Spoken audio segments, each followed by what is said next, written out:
পহেলা মে শ্রমজীবী মানুষের অধিকার ও দাবি আদায়ের দিন, আন্তর্জাতিক শ্রমিক দিবস। প্রতি বছর গত মে দিবস উদযাপন উপলক্ষে চৌমুহনী গোলাবাড়িয়া সুগন্ধা কমিউনিটি সেন্টারে সোমবার সন্ধ্যায় কার্পেন্টার শ্রমিক ইউনিয়নের সভাপতি জহির উদ্দিনের সভাপতিত্বে আলোচনা সভায় ও প্রধান অতিথি হিসেবে বক্তব্য রাখেন জাতীয় শ্রমিক লীগ বেগমগঞ্জ উপজেলার সভাপতি আবুল কালাম সিদ্দিক।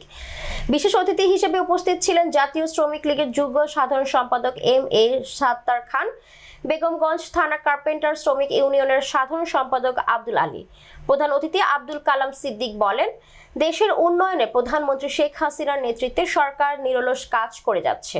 তিনি আরো বলেন, বৈশ্বিক এই মহামারীর মধ্যে দেশের অর্থনীতির চাকা সচল রাখতে প্রধানমন্ত্রীর নির্দেশনা মোতাবেক শ্রমিকেরা গুরুত্বপূর্ণ ভূমিকা পালন করে।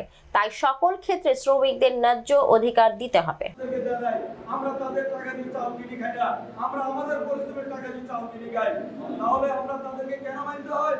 বাংলাদেশ আওয়ামী লীগের উনি একজন আমাদের লোকাল এমপি, সেই কারণে ওনাকে আমি তাই আমি শ্রমিক সংগঠনকে সবচেয়ে বেশি ভালোবাসি।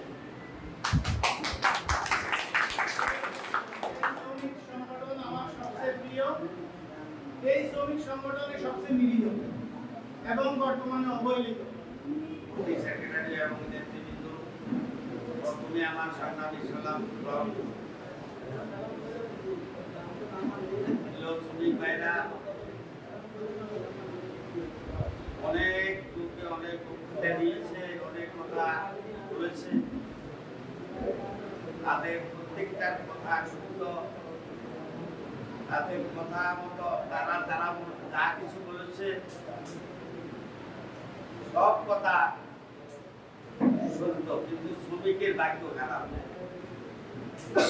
যে দেশে যে জায়গাতে চৌমারিতে, এই চৌমারি উপজেলাতে শতকরা ৮০-৮৫% শ্রমিক।